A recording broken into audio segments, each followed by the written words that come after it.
Season 1984-85 was a highly significant one for Imran. His mother became ill with cancer, and he took his first tentative steps back onto the cricket field.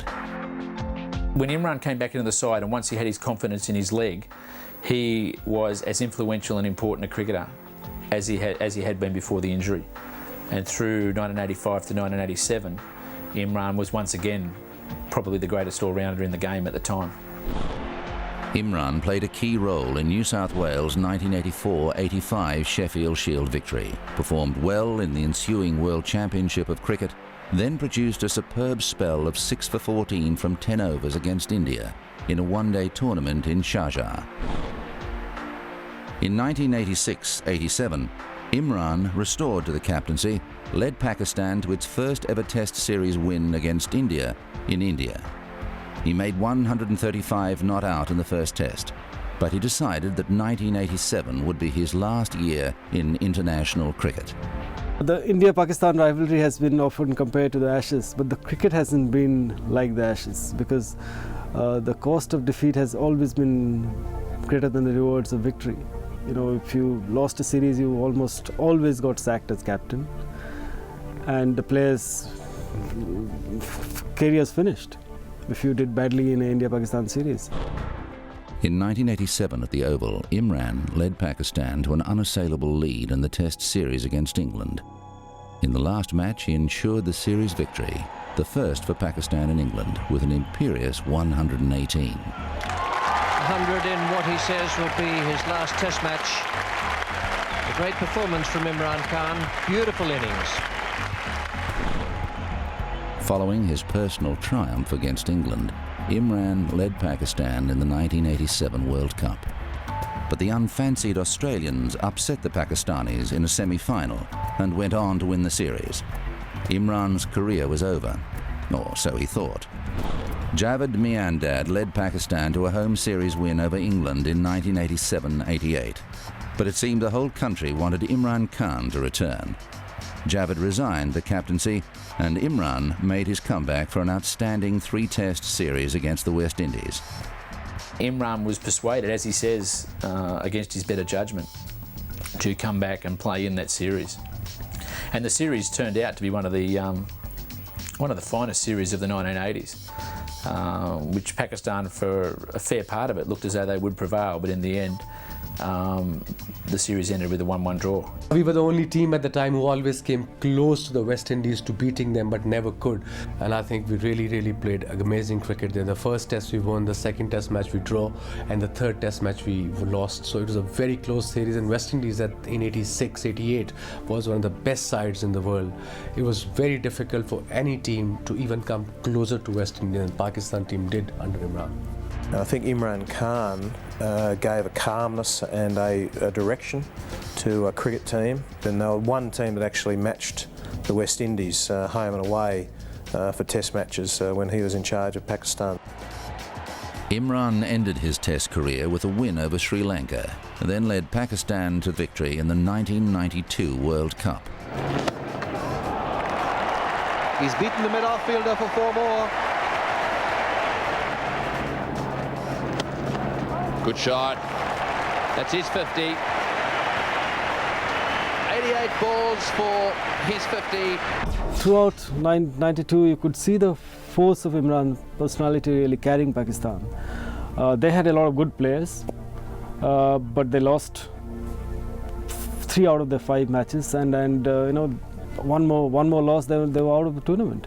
And I guess something snapped and something happened, and then the team turned around, and Imran started batting at number 3, scored runs there, and somehow he, you know, got the best out of all his teammates. Imran Khan in particular was a very mentally strong man again, and a great leader.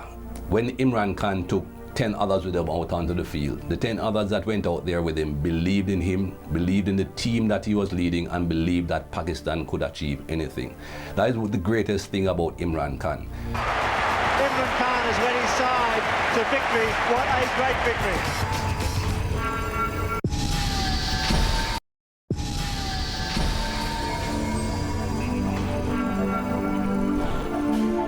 In retirement, Imran set himself the monumental task of raising the money to build a cancer hospital in Lahore in memory of his mother. As he fought to raise funds for the hospital, Imran became a focus, a champion for Pakistan's underprivileged. By 1997, he was campaigning for political office. Every cricketer wants him to succeed. Most of the Pakistanis do want him to succeed, but it's a different ball game, politics. You know, he sounds very positive, and I hope that you know, he in a political setup can make a contribution as he did in cricket. Not many people manage to become more famous after being cricketers than they were as cricketers, but Imran has managed that. He's become a strident politician in Pakistan. He was one of the most fervent opposers of the Musharraf regime, and his movement for democratic change has never quite taken off politically, but he has put him in the spotlight. Basically, he's possibly the global spokesman for Pakistan politics these days.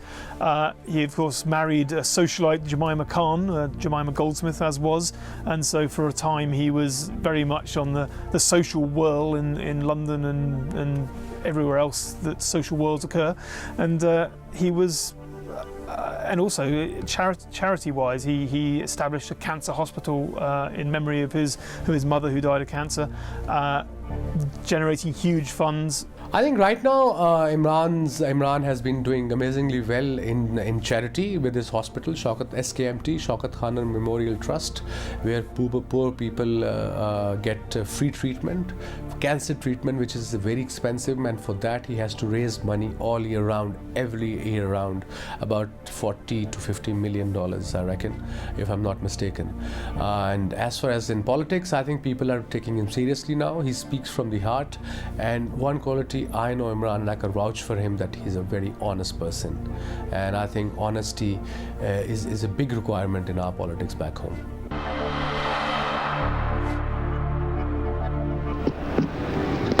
Whoopo, there it is, and it is 6. Just as Imran Khan fought his way to the pinnacle of cricket success, it would be premature to write him off as a future political force. For the present, though, he leaves behind the record of an astonishing all-round cricketer and a leader of rare quality. Imran was definitely happier being a leader. I mean, he knew his own mind and spoke it very articulately. And I mean, it's not impossible to imagine him becoming Prime Minister of Pakistan, which he seems to aspire to. So you know, he was a genuine leader. I think he had a tremendous effect on Pakistan cricket, because he influenced so many of the younger bowlers coming through. I think they all looked up to him. They all respected him. It's actually a pity in a way that he's not more involved there, or hasn't been more involved from a cricketing point of view throughout time since he's retired. Clearly he's had other ambitions, and he's got into a totally different field of life and walk of life. He was, I thought, quite outstanding for Pakistan cricket, and not all that's happened since he's gone has been of the same quality. Imran Khan played in 88 test matches. He made 3,807 runs at an average of 37.69. He made 6 centuries. He took 362 test match wickets at an average of 22.81. In 175 one-day internationals, he made 3,709 runs at 33.41 and took 182 wickets. You are rated Imran one of the finest all-round cricketers that I've ever seen, and he was a great captain, tremendous captain. And I mean, the players respected him. He held them together. He held the Pakistan team together. He's been a colossal figure off the pitch as well, which is, given how colossal he was on the pitch, is a remarkable achievement. I got to play Imran in my first series, and he was a great inspiration, just by looking at him, the way he conducted himself, and so disciplined he was. It's a sign of a great sportsman. Imran found the right guys, gave them freedom, and told them that, you know, you just go and play, and I'm there to look after everything else. And people looked up to him. You know, I was speaking to Ramesh Raja a couple of months earlier, and he said he was describing Imran Khan as a leader, and he said that, you know, when he was in the dressing room, we were in awe of him. People called him a bit of a dictator, But it was kind of leadership that Pakistan needed at that point. And yeah, without him, Pakistan couldn't have won the World Cup. Pakistan wouldn't have been the team that they were with for those 3 or 4 years.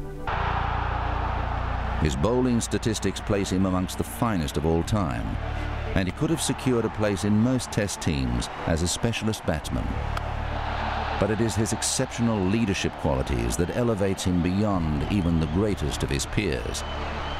Imran Khan's all-round ability, force of character and integrity have earned him a place of honour amongst ESPN's legends of cricket.